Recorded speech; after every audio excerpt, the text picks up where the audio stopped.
shot in 4K ultra high definition. Your number one source for local news. WRAL News. Coverage you can count on. A cold front moved through overnight last night. Now temperatures start to drop. I'll show you how much cooler it will be today. Parents in Durham are fed up with bus route issues. It is unsurprising, it's disappointing, and it shows we still have a lot of work to do. The work Durham school leaders are doing today to fix the bus driver shortage as parents are still being asked to carpool. And a strange sight on a flight from Raleigh to New York. The warning from the FAA after surge in reports of people pointing lasers at planes.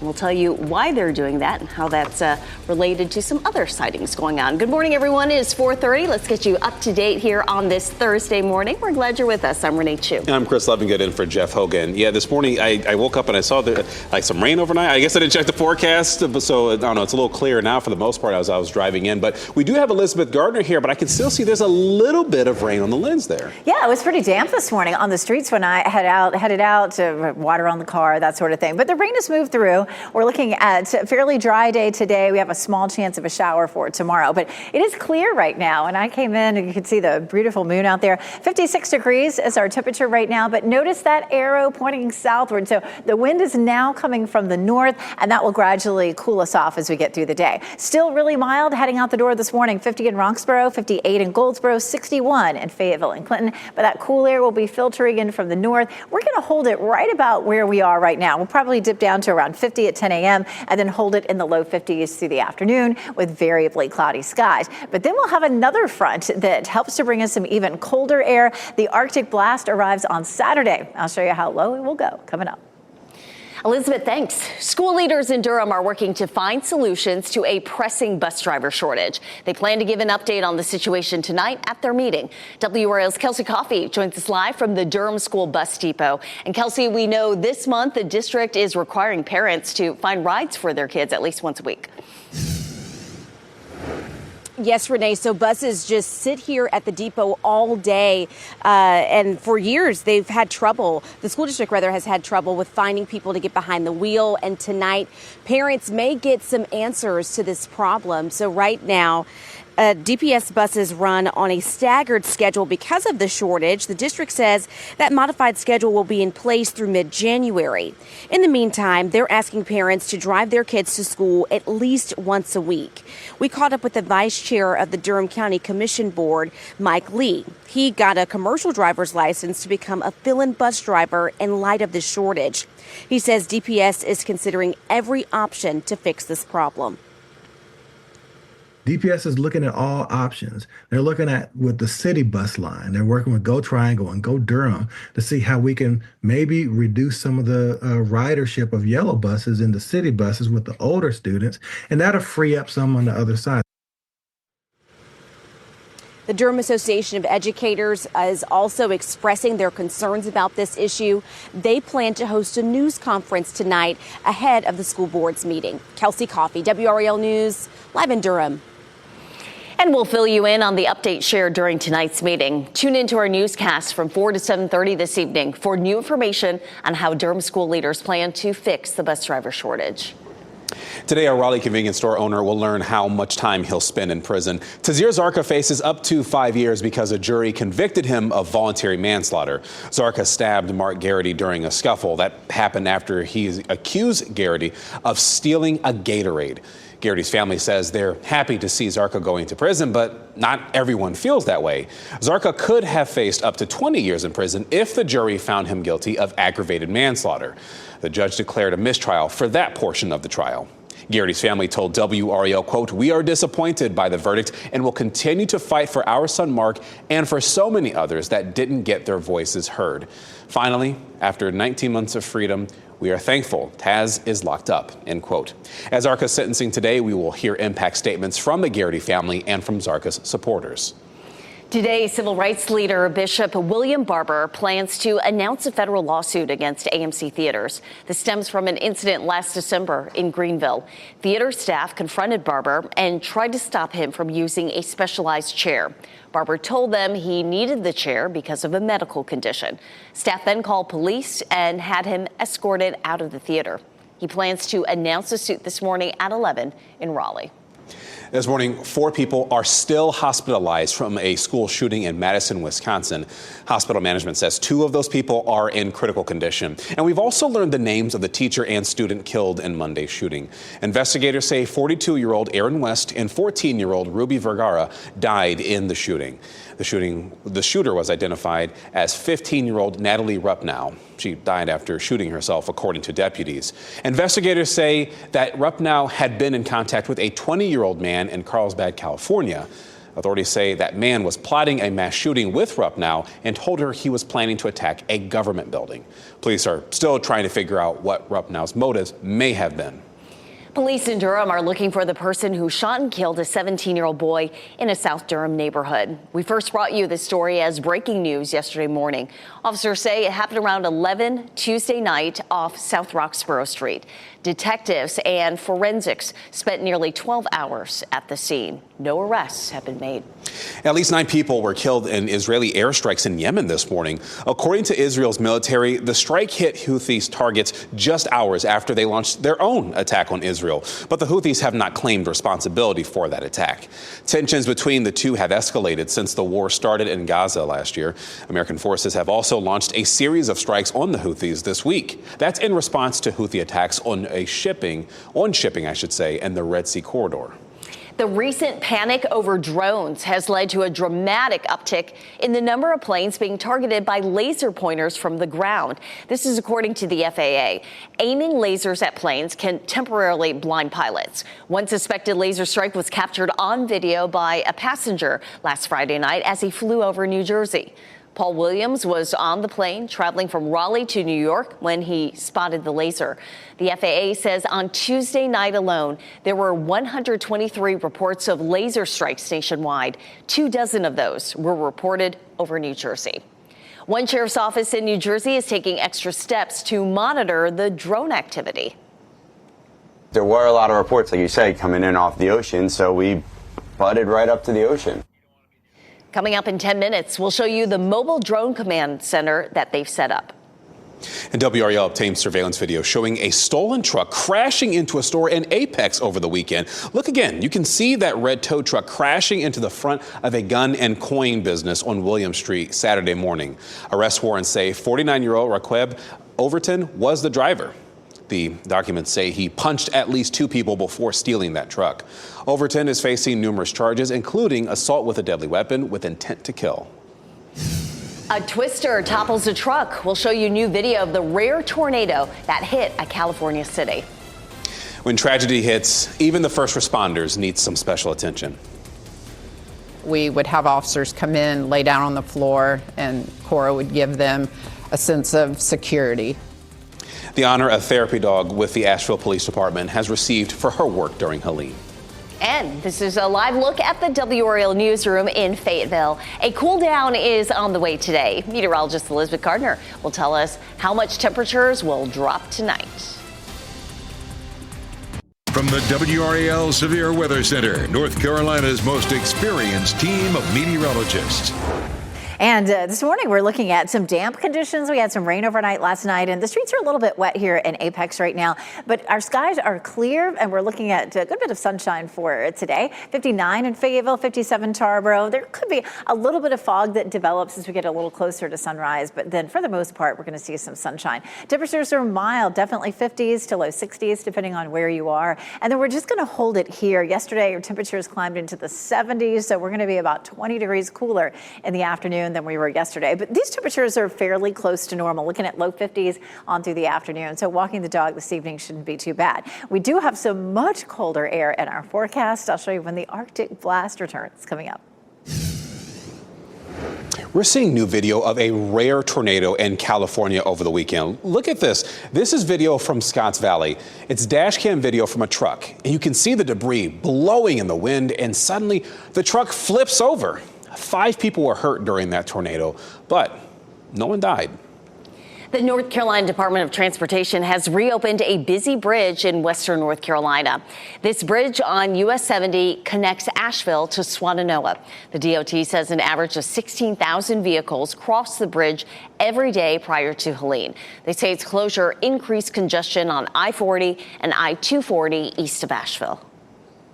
We've been out here working for 3 months, working through a number of issues to reconnect this corridor for the people of Swannanoa and the people of Asheville. The DOT says more than 1,200 roads in western North Carolina have fully reopened. 75 have partial access. 187 are completely closed. Because of thousands of reports of drones in New Jersey, one county set up a new mobile drone command center. Let's show you what that looks like. The Ocean County Sheriff's Office placed the command center near the beach.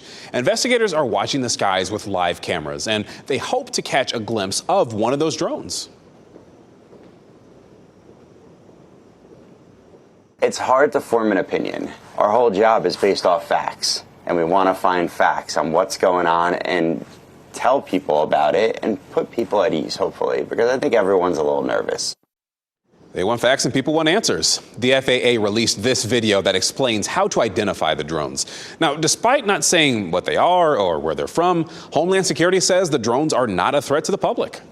The world's first nuclear fusion plant designed to plug into the power grid is coming to Virginia.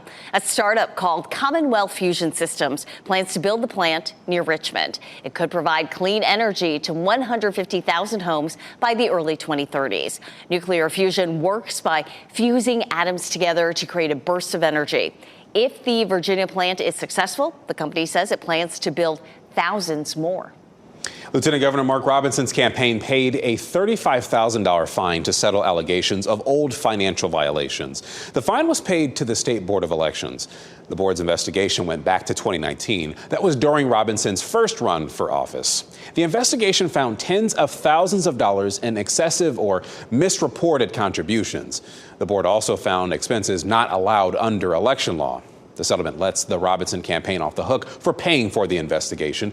A spokesman for the campaign says that the irregularities were filing errors made by a past treasurer. A new resource for mental health crises is now available in Wake County. The retreat at Fernwood is available for people struggling with their mental health, behavioral health, or substance abuse. The state's Department of Health and Human Services will cut the ribbon at the facility this morning. That ceremony begins at 9:30 on Fernwood Drive in Raleigh.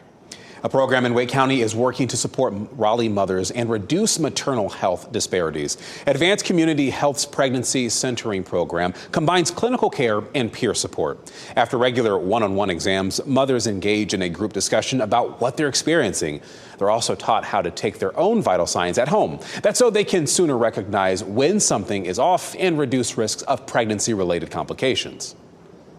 Clearly, as a person of color, we have increased risk for a lot of things, whether that be postpartum hemorrhages, increased mortality, increased fetal deaths, preterm labor. So that's something when building this program, we definitely took into account, right? How are we going to be educating our patients? How can we make them feel like they're change agents? The program is open to both English and Spanish-speaking parents. A therapy dog for the Asheville Police Department is getting some national recognition. This is Cora. Her handler, senior police officer Debbie LaCroix, says during Hurricane Helene, the department had around 600 officers from across the country there to help. And Cora was a critical part in helping officers going in and out of the field. So one of the things she does is calm people, and it's called compression therapy. We would have officers come in, lay down on the floor, and Cora would give them a sense of security. Cora's hard work helped her earn the First Responders Pause Therapy Award. The Asheville Police Department is hopeful that Cora winning this award will inspire other agencies across the U.S. to start investing in therapy dogs. Today, Governor Roy Cooper will honor UNC basketball coaching legend Roy Williams. Cooper will give Williams membership in the Order of the Longleaf Pine. It's given to people who make significant contributions to the state. Cooper gave Carolina Hurricanes head coach Rod Brindamore the same honor this week, and longtime Duke coach Mike Krzyzewski has also received that honor. A ceremony for Williams will be held at the governor's mansion, and that is at 1:30 this afternoon. It is 4:47, and we had some rain overnight. Moving on through, meteorologist Elizabeth Gardner in the WRAL Severe Weather Center noticed the damp roads driving in. Yeah, we had some rain overnight last night. It's over now, so it's not something that should affect your morning commute, but you can definitely see the wet conditions here in downtown Raleigh. As we look down Fayetteville Street from our Jimmy V camera, looks beautiful there, doesn't it, with all the lights? 56 degrees is our temperature. It was a really warm day yesterday. We climbed up into the 70s in most places. And right now, we're going to see temperatures falling just a little bit by 9 o'clock. Around 49, and then we're just going to hold it in the mid-50s for the afternoon. So not a big drop in our temperature this morning, but you'll notice it this afternoon. I mean, compared to yesterday, it'll be about 20 degrees cooler. 59 in Fayetteville, 57 Rocky Mount. We just dropped to 48 in Roxborough. That's where the cooler air is going to be coming from. And it's been a little breezy up near the Virginia line. We have some gusts coming out of the north at about 17 in Roxborough, but elsewhere, wind is fairly calm, about 5 to 8 miles per hour. Our cold front has moved through. Still some lingering thunderstorms down around Wilmington, but our skies have started to clear out, and we're going to see plenty of sunshine for it today. Around town this afternoon, looking at 58 in Raleigh and Durham, 60 degrees in Fayetteville, and it'll be just a little bit breezy. All the warm air from yesterday is moving on out as we get a blast of cold air that comes in. We really start to feel that over the weekend. We're going to see a much colder air mass that eventually comes through our area. 54 is our normal high. We'll be in the mid to upper 50s this afternoon, 52 Friday, and then the highs in the 40s on Saturday, Sunday, and Monday. Sunday and Monday in particular are going to be really cold for us. Those overnight lows, 34 is normal. So we're down to 24 Sunday morning, 21 Monday morning, and 25 on Tuesday morning. So that cold air is coming just in time for Christmas. Saturday is the first day of winter, and that's when that Arctic blast starts to move in. We do see temperatures moderating a little bit by Christmas Day, looking at a high of 53 degrees. We do have a small chance of a shower. We're going to talk more about that coming up in just a bit. All right, sounds good. Thank you, Elizabeth. Our rescue meant a cat was given another chance at life. And this morning, we'll tell you the story about a Good Samaritan in the right place at the right time in Massachusetts. And 3 rides are being retired at Carowinds. Find out which classics the theme park is saying goodbye to.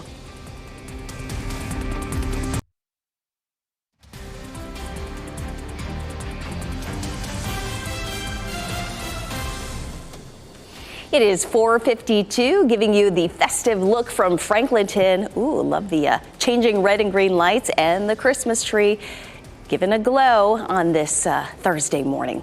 Quick thinking from Good Samaritan saved the life of a 20-year-old cat in Massachusetts. This is Tiki. He also happens to be blind. On Monday, police were called about a cat floating on ice in the middle of a lake. 2 people took a rowboat and used a shovel to break their way through the ice to rescue the cat, who had then fallen into the water. Veterinarians say his temperature was dangerously low, but he pulled through, and he is now resting safely back at home. The Salvation Army is making Christmas wishes come true for hundreds of families in Cumberland County. Angel Tree recipients lined up yesterday morning as volunteers provided bags of toys to families who needed some Christmas joy. Because of the community's generosity, your generosity, the Salvation Army was able to provide toys to up to about 300 families. The Toys for Tots program plays a big role in making sure some of our less fortunate neighbors have gifts under their Christmas trees. A first look at Jenna Ortega and Paul Rudd's dark comedy. Ryan Reynolds receives one of Canada's highest honors and more. Here's Douglas Hyde with the Hollywood Minute. Whoa, whoa, whoa, whoa. Is that supposed to be scary? Deadpool and Wolverine's Ryan Reynolds and Wicked's Cynthia Erivo dominated the box office this year, and now both are being honored. Reynolds' native land is giving him its top civilian honor, the Order of Canada, citing his film career and philanthropic efforts, while Erivo will get the Sundance Film Festival's Visionary Award for her uncompromising work and impact on the entertainment industry. I need you to act like everything is fine. Is there something in your car? Hilarity and horror ensues when a mythical creature gets accidentally hit by a car in Death of a Unicorn. Paul Rudd and Jenna Ortega play a father-daughter duo in the dark comedy, which hits theaters in the spring. There's no such thing as magic. Get ready to feel the magic of Harry Potter on the big screen again. The first 4 Harry Potter films are returning to cinemas in February. They'll be shown in a variety of formats, including 3D, 4DX, and D-Box, depending on the theater. In Hollywood, I'm Douglas Hyde. Wake Forest has a new football coach. The Demon Deacons announced the hiring of Washington State head coach Jake Dickert. He was the head coach at Wazoo for 3 full seasons. This year, the Cougars finished 8-4. Clausen publicly announced his resignation on Monday. We have 4 NFL games on WRAL and Fox 50 on this holiday weekend. On a special NFL Saturday, the Houston Texans play the Kansas City Chiefs at 1 on WRAL. Then at 4:30, the Pittsburgh Steelers take on the Baltimore Ravens on Fox 50. On Sunday, the Eagles and Commanders are on Fox 50 at 1. Then on Sunday Night Football at 8:20 on WRAL, the Buccaneers play the Cowboys. Carowinds is retiring 3 rides. The Nighthawk, Screamweaver, and Drop Tower are closing. The changes come as parent company Six Flags Entertainment announced more than $1 billion in investment in its theme parks over the next 2 years. We're getting a closer look at what families can expect when Dix Park's new Gibson Play Plaza opens next year. The project is in the works right now. You can see the progress being made to more than 18 acres of that destination. The Play Plaza will have a sensory maze, water play mountain, swing terrace, and other features. It's expected to be complete next spring. Gibson Play Plaza is the first of 23 projects under a Raleigh Parks bond. Holiday travel season underway this morning. This is a live look at RDU International, where the TSA expects to screen thousands of passengers. More charges against Luigi Mangione are possible. This morning, we're looking at the trouble he could face at the federal level. Murder hornets no more. Why officials say they are confident the insects have been eradicated from the U.S.